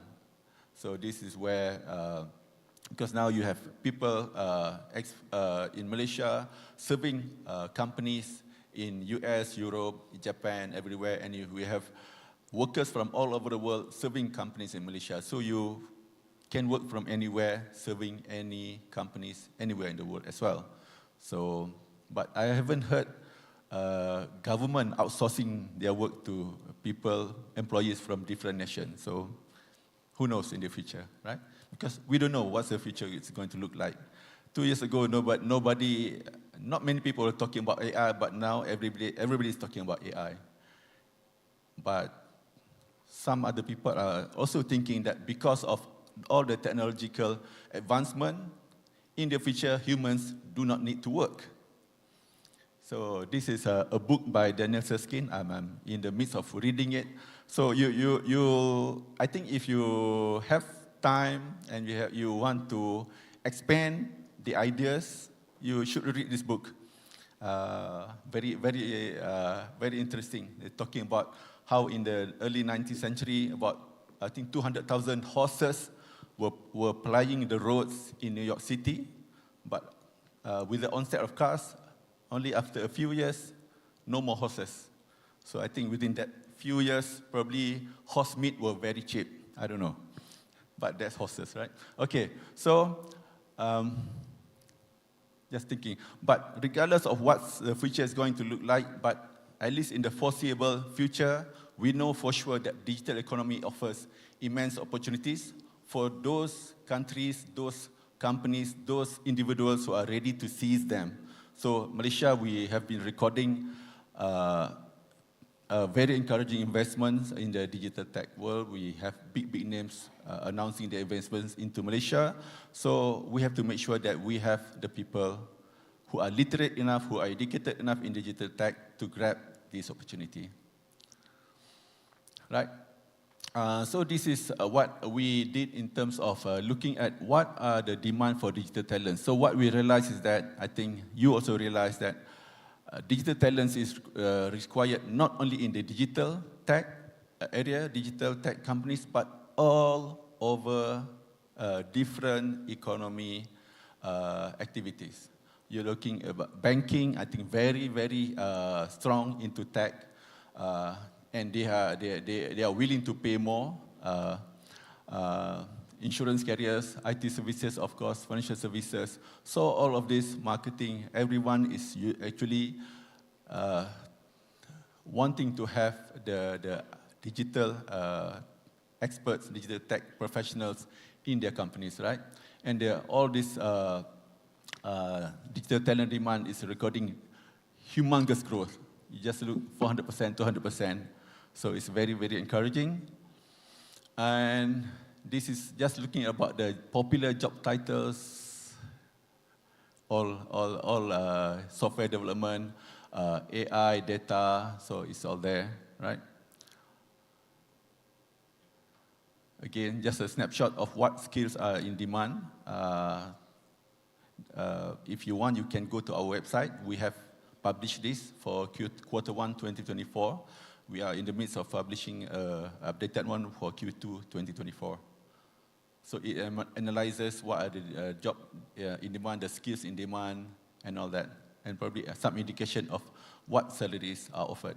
So MDEC, as a government agency, we have to make sure that we have the necessary digital literacy across amongst our people. So that's why we have this Saya Digital. Saya means me, so I'm digital. MDEC, I'm digital, so this is actually our campaign. So we have the basic one, the digital literacy. This is targeted at the general population. We have the businesses. We are helping, especially the micro, small, medium enterprises, MSMEs, to go digital, to start adopting digital promotion, digital marketing, digital website, and everything digital, right? So we're helping them with that. Freelance, digital freelance, this is the gig part. So we are also helping people to participate in the gig economy, but our focus is more on like high-value digital job. So in fact, this year we are working with the Ministry of Higher Education. We are training about 5,000 final year graduates or fresh graduates to help guide them on how to participate in the gig economy, equip them with the necessary digital skills and digital literacy so that they can offer their services on the different job platform, digital job platform, offering their services to different companies in different countries, right? And of course, side digital career, we also realize that those who are already in the workforce, they need to continuously reskill and upskill so that they don't get left behind. Now with AI, everybody wants to go into AI, so it's one of the things that we stress upon. Right, so I mentioned about the side digital literacy, so we're helping the general population in terms of making sure that everybody in the small villages or whatever, they know how to use digital communication to communicate with their friends, with their daughters, granddaughters, grandsons, and all that. Helping them to do digital transactions, how to do it, and also more importantly, how to do it securely, right? Because so that we tell them not to simply click any link and all that, what are the best practices, safe practices when they do their digital banking, when they do digital purchases and all that. And also the digital applications, what are the basic digital apps that they need in their daily life. So this digital literacy, what we know is not nothing new. There's actually a framework. You can Google it. This is a digital workplace skills framework. This is not the authoritative framework, but I think it's a good reference. I had a look at it. It's actually a good reference because it explains what is needed and what skills, what competencies are required. So in terms of starting from the basic one, using the digital workplace, and how to start processing and applying your digital knowledge in the workplace, how to start thinking digitally, adapting digital practices into the workplace, and finally, in terms of creating new digital knowledge and all that, and connecting to different teams and people from different places, right? So this is also available on the net. Probably just some suggestions based on our interactions with different companies, because under the Malaysia Digital Initiative, which we are in charge of, there are a few thousand companies, so we continuously engage with these companies, and we sort of get from them what are their concerns and what are some of the best practices. So we noticed that as in any organization, you need to make digital literacy as part of your culture, right? So make this a culture of technology adoption. Starting from the top, leadership. Your leaders definitely, if you don't have leaders who are having the right digital literacy, then how are the leaders going to drive that company, right? So then you have to provide a continuous learning environment, whether you have your own in-house or you just simply tap onto the resources available, maybe from LinkedIn or Coursera, so there's a lot of that. Then recognition and rewards, open communication, then start to use digital collaborative tools and platforms. And because the digital skills needs of different people, different personalities, different, so you need to identify your target audience and classify maybe according to their job role, job scope and all that. And then once you identify that, then you start looking around where you can source for these trainings, right? One trend that we notice is that because it used to be like before, you send your staff for a 2-day training or 5-day training and all that, but the trend nowadays is that you do it in micro sizes, small bits, small bites at a time, right? Because for example, like our organization MDEC, we subscribe to LinkedIn Learning. So we identify what are the areas that we want to learn. So just go to LinkedIn Learning and say, okay, this week I want to allocate 30 minutes of my time to do that. So you can do that from your own workplace or from staff, whatever, coffee house or whatever. Then you make it at your own pace, as long as you have a definite timeline schedule, agreed with your bosses, agreed with your HR, then you manage it on your own. So I think that's probably more feasible nowadays. Right, so this is what I mentioned now. There's a lot of online learning platform. Companies now, they are willing to actually share their knowledge more with their network and all that, right?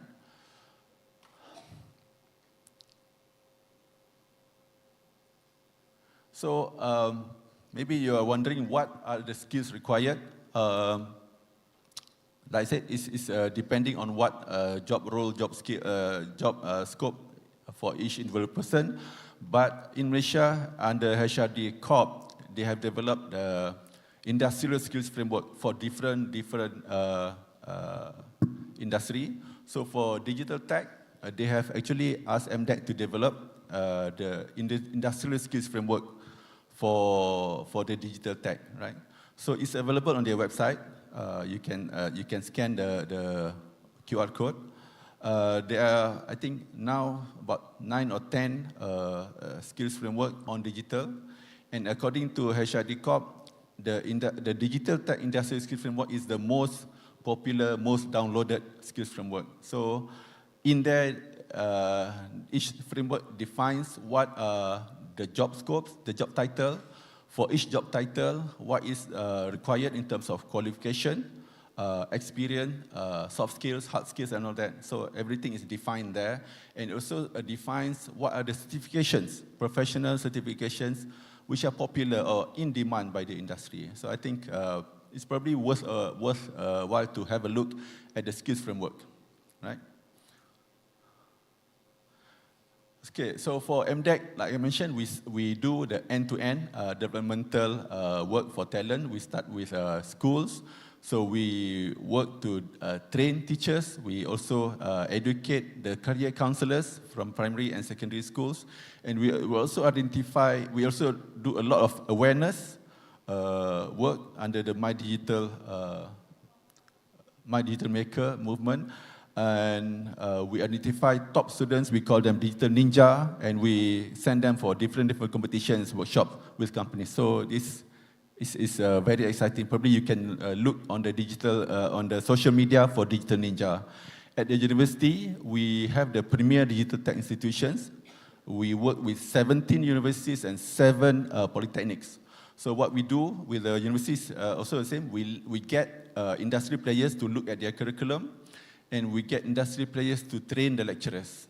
And of course, the normal one, you link the students for internship and employment opportunities. That's what we do. For workforce, we establish the workforce training directory, and we also have a training program.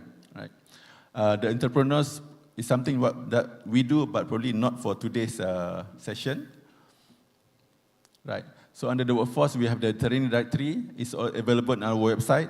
Basically, what we do is that we get the industry experts to look at what are the available training in Malaysia, and we identify the good ones, the ones in demand by the industry, and the ones which are delivered by good trainers. Then we have our workforce training program where we help your workers to do reskilling, upskilling. We have place and train to help companies which are hiring unemployed talents and all that, right? So, yeah, so under the training directory, we have 42 training partners. We have about 191 courses in different areas. This is all very fluid.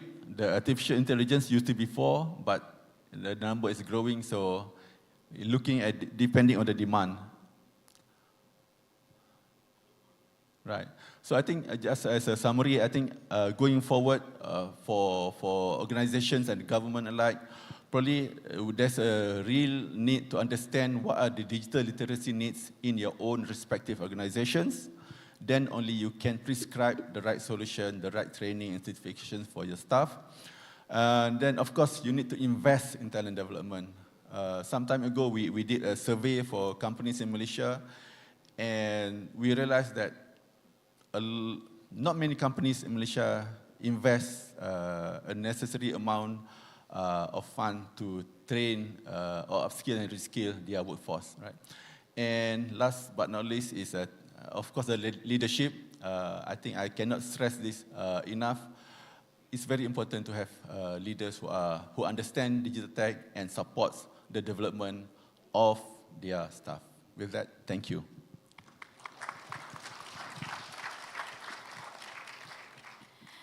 Well, thank you, Mr. Naharuddin, for the comprehensive information. And it's really important, as you've mentioned, to invest to the digital literacy and understand the real need of the people. Well, due to the advent of the new technologies, as well as the effect of the globalization and digitalization, the digital literacy is required in almost all spheres of the economy. That's why we, as the representatives of the governmental institutions, as the representatives of the private institutions, need to do our best in order to overcome this challenge. Now we are heading to the Q&A session. I would like to kindly ask the audience to actively participate in this session. If they have any questions, don't hesitate to ask them. So if we have any questions from the audience, I'd like to kindly ask to raise your hand so we can give you the floor, and then we'll proceed with the questions that are approaching through the digital channels. Yes, please. I'd like to kindly ask you to introduce yourself. I'm Po Yi. I'm from a manufacturing industry. Okay. I have been working in a logistics company, pharmaceutical company, and currently in a feed mill company. Yep. I would like to deliver these questions to MDEC. Yeah.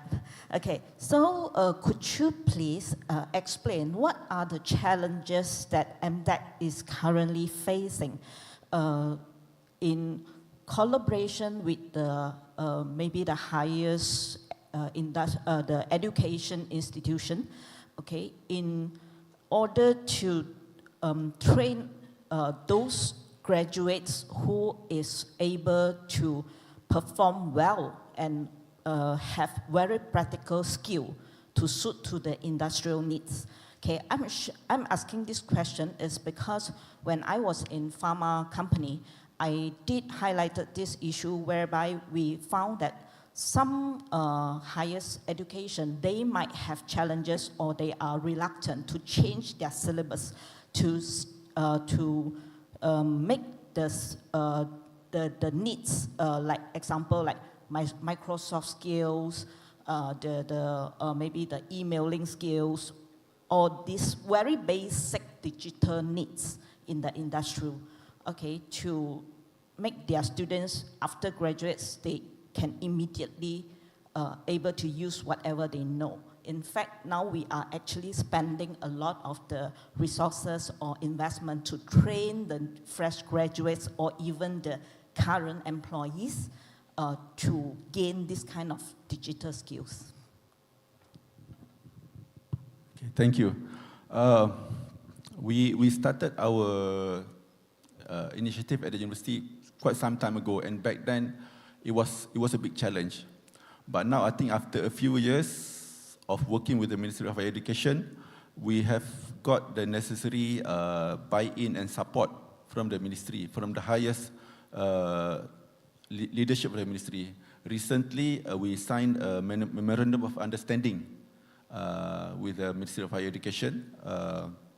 So the Minister of Higher Education actually pushed for that because he saw what we were doing with the premier digital tech institutions, the universities and polytechnics, and he liked that. So he is very supportive of that.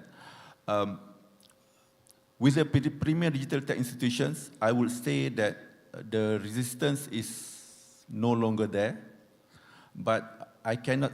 But the premier digital tech institutions is actually we're doing it faculty by faculty. So whenever we go, let's say we go to,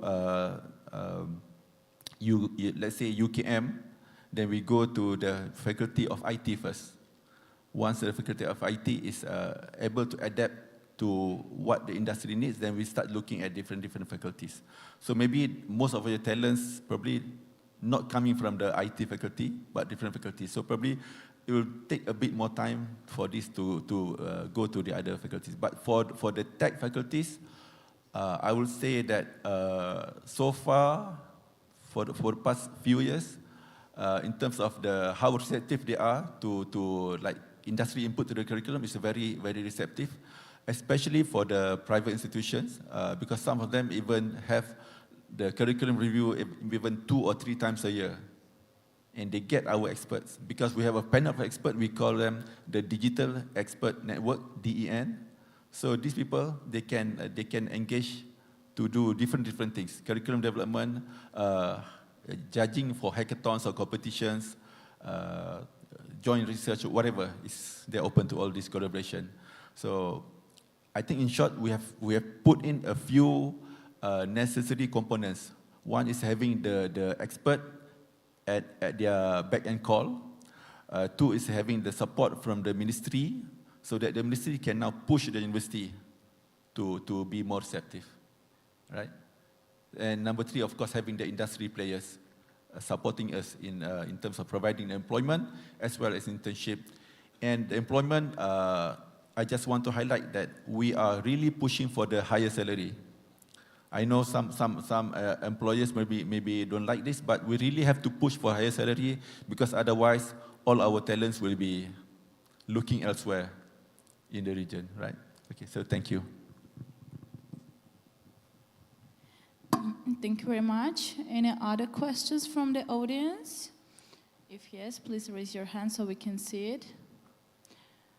Well, if no, we would like to proceed with the digital questions. Well, we have actually different questions directed to Mr. Togrul and Mr. Naharuddin accordingly. I'd like to start with the Mr. Togrul ones. How are digital skills initiatives tailored to meet the needs of the vulnerable groups, such as rural communities, women, and the unemployed? And the second question, what are the main challenges or barriers to achieving widespread digital literacy among the workers in Azerbaijan? That's $1 million question, by the way. So if you know the answers, please tell us as well. So let's start from the challenges. So as I see, when I was mentioning about the career guidance in Azerbaijan, the problem was not just with the people not having these skills. The problem was not with the fact that these people don't have the skills. The problem was that the fact that they don't understand that it's important.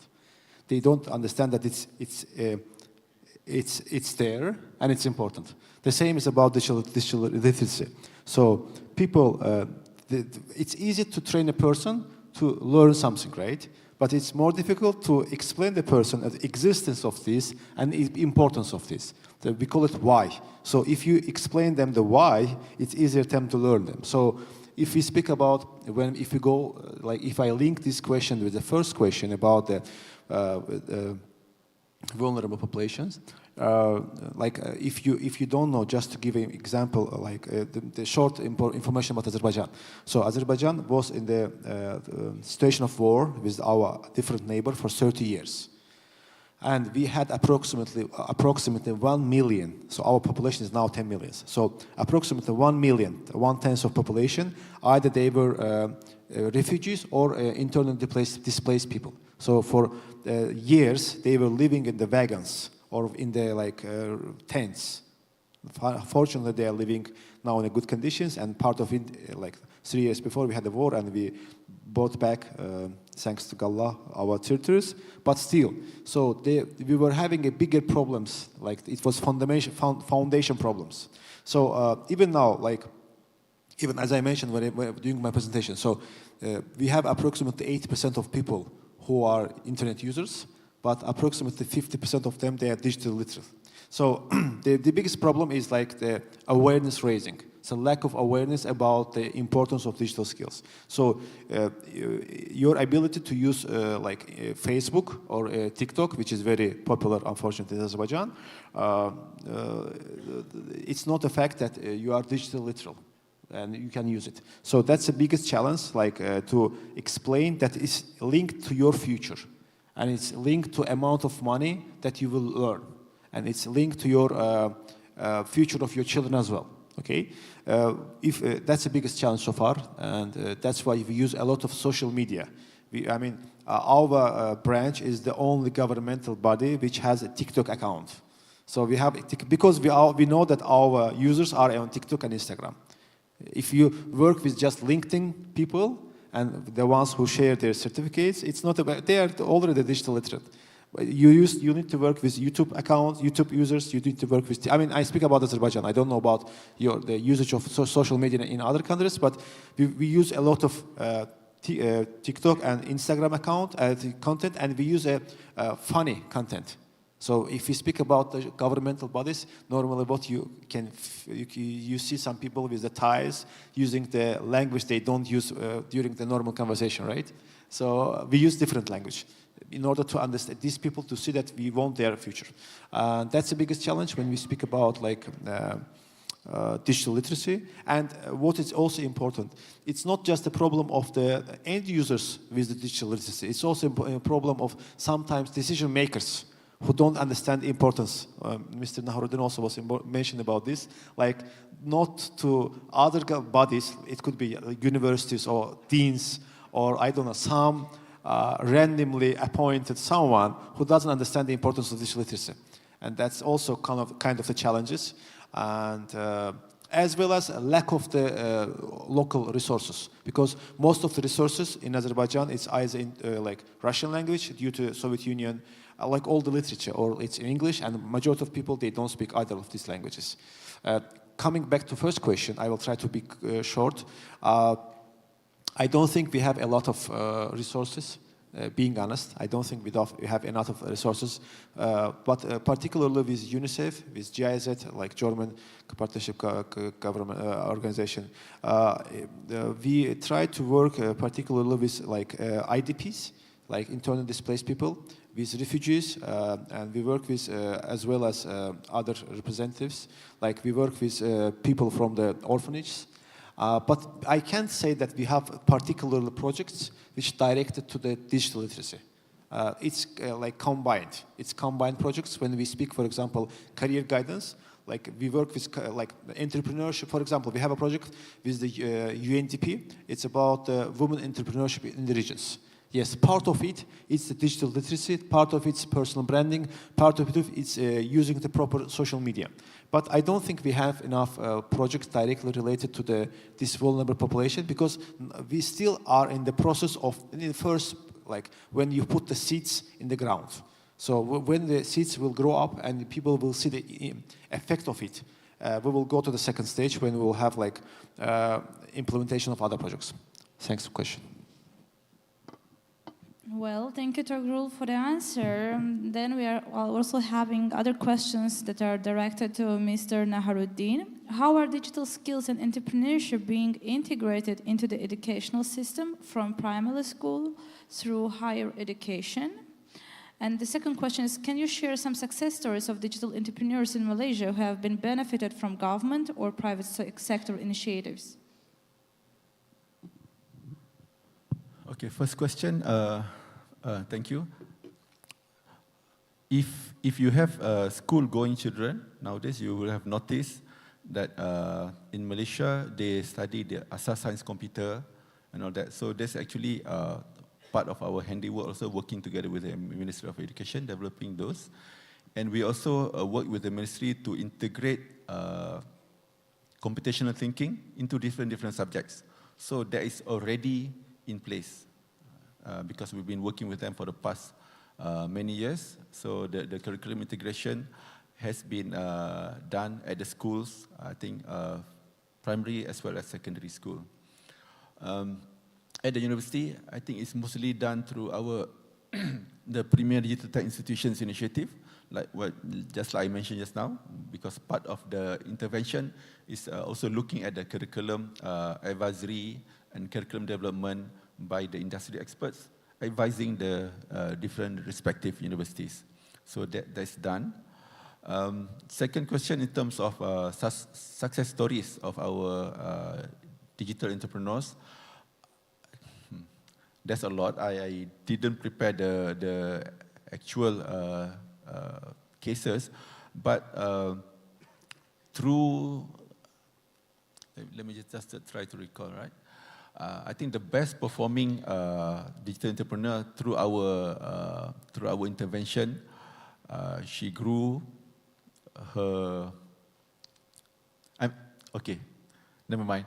So basically, a lot of these success stories actually available also on our website. We capture these success stories, but what I would like to highlight that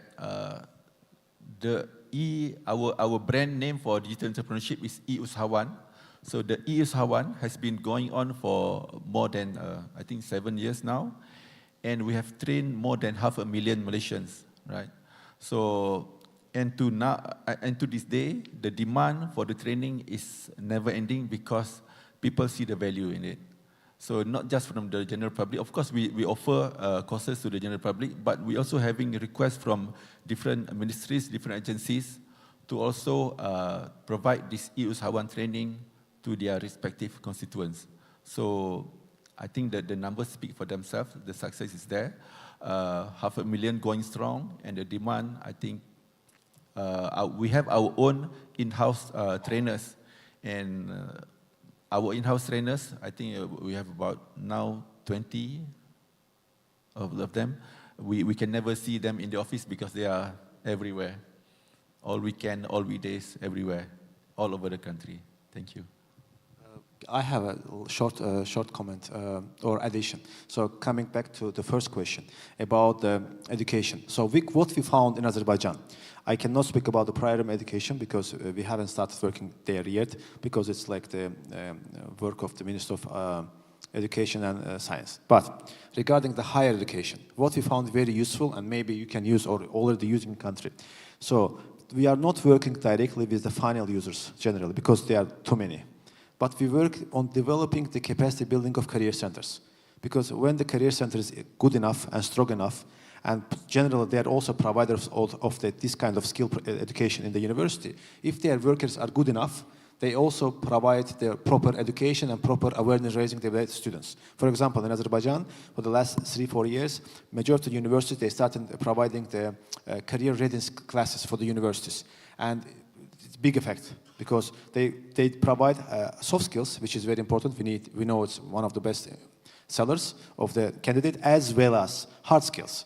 So what we saw, that when we also, as a government, explain to the rector of the president of the university importance of career centers, because sometimes not all the governments, they understand the importance of career centers. When they also promote career centers and help them to develop themselves, and we help them to understand that career center is also part of the marketing of the university, and we see the results and success stories, it helps a lot to the universities, to career centers, and as a final result to the end users like students.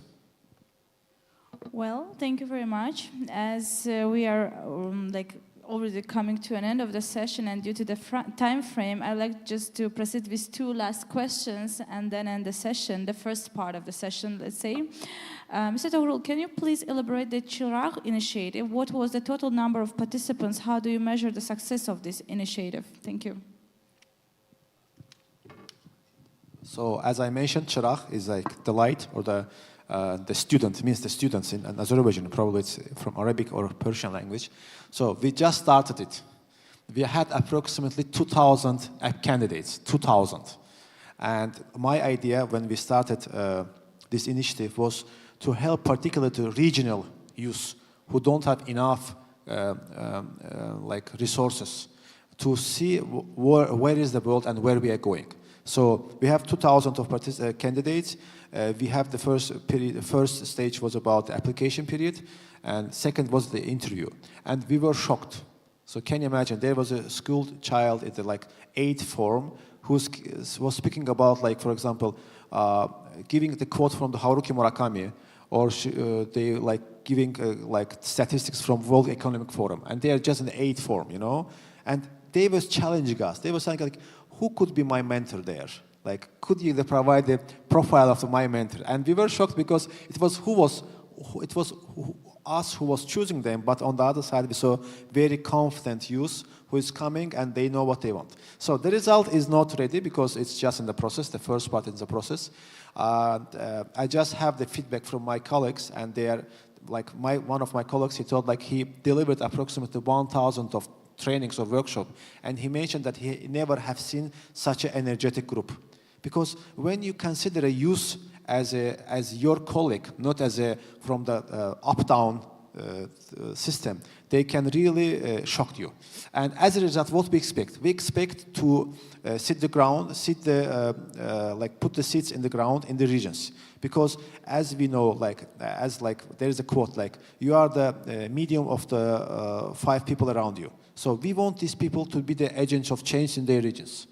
We want them to be the promoters of our values. We want them to show that not everything depends on the luck, and your hard work really pays off. And after a while, we are expecting them to be the network, because people are attracted to the success, and that's why we want these people to help them with 9 months of mentorship, to see that many things in this life is really possible. Because I don't know about your country, like majority of the possibilities in Azerbaijan is in Baku, in the capital city. And regional youth, sometimes they're really demotivated, like, we don't have the chances, we don't have the resources. When you show them that even by online program, these people can challenge themselves, their surroundings, sometimes which is also challenging them that, hey, you cannot do success, you cannot achieve anything because you don't have the friend who can help you. But when they show them, so first is prove to them that many things is possible, prove to them that they can achieve it, and they will achieve it in 9 months, to give them the chance to meet with the professional people around Azerbaijan, because their mentors will be very professional people, as well as will have the expert meetings, like the head of governmental bodies, head of like universities, and they will see that these people, they have normally the same rules to achieve their success, and it will give them the confidence to go towards their goals. Shortly. Well, thank you, perfect time management. And the last question to Mr. Naharuddin. What would be the strategy to maintain and govern the talent in digital? What we often observe is the salary scale is not equal or to the scale outside of Malaysia. For that reason, we are losing talent, as they will have the tendency to look for opportunities outside of Malaysia. Yeah, this is something that I mentioned earlier. So actually, we look at the different studies and shows that actually we are, compared to different countries in the region, we are underpaid a bit. So that's why through our initiative, we have been pushing our companies to offer a higher salary. So for example, when we started the PDTI initiative, I think the average starting salary for fresh graduates was 2,000 plus. Now we are already pushing about 3,500 after I think 5 years, 6 years. And I think now we are also working with the industry in Penang to actually push the envelope further, so that at least our starting salary for fresh graduates will be 4,000 ringgit. So that is the target. And I think companies now realize that they have no choice but to actually offer this competitive salary. Otherwise, we'll be losing our talent, right? So that we're pushing through that, and we're also pushing through different industry associations. PCOM, for example, they're also pushing their members. If you look at the PCOM report for last year, the average salary, not for fresh graduate, but for the working level, actually around 7,000 onwards already. So we are seeing very positive, very encouraging signs. And I think with the recent big investments from global players like Microsoft, Google, AWS and all that, definitely we'll see a better salary for our tech professionals. Thank you. And by the way, just to mention that PERKESO has been our also great partner. Just last weekend we had a workshop, training, co-organized with PERKESO. So thank you, PERKESO.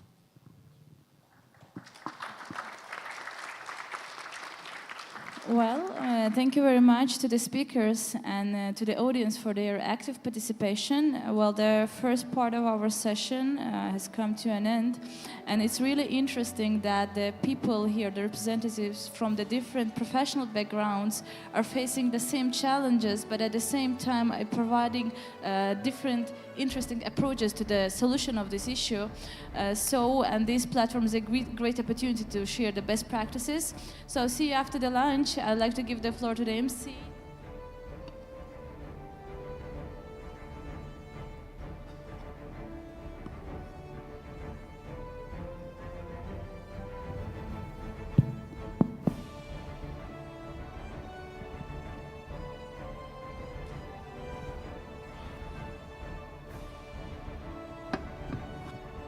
All right, thank you so much to our moderator and our distinguished speakers for their shared, perceptive and thoughtful presentation.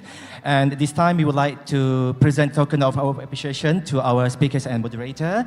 And with that, I would like to invite Mr. Azmin Adnan, Chief Investment Officer of PERKESO Malaysia, to join the stage to present the token of appreciation, please. We'd like to present the token first to our moderator of the session, Ms. Harvan Hussein Lee, please.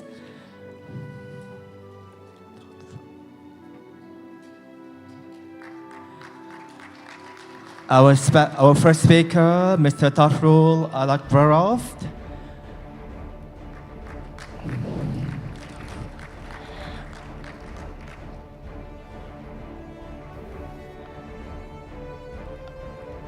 Last but not least, our second speaker, professional technologist Nick Naharuddin Muhammad Nasir.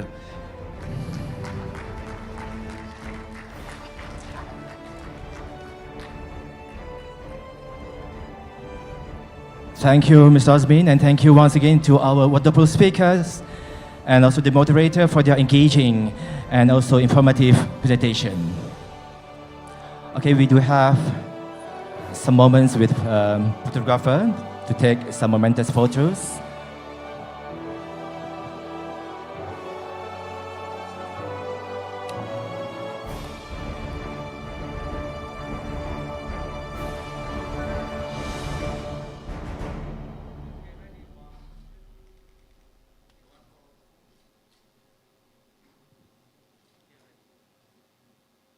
Once again, please, a big round of applause to the moderator and our distinguished speakers. Ladies and gentlemen, we will now break for lunch.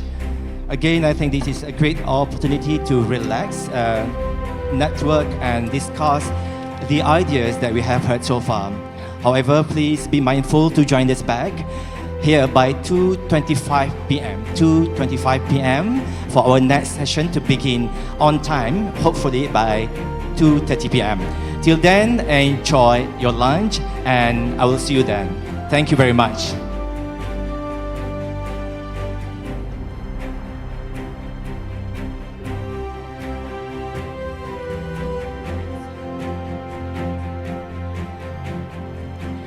Okay, our lunch is served at the ground, at the one level down, at the best suite.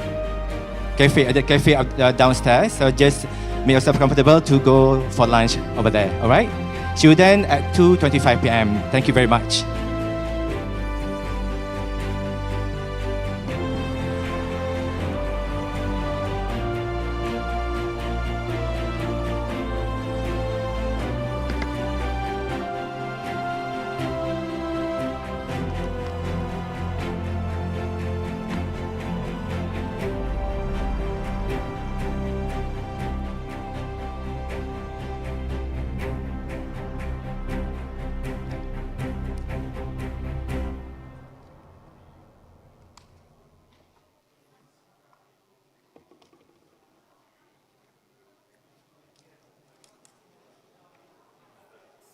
Punya sebab, semuanya punya cerita. Kita kerja bukan setakat untuk gaji dan rezeki.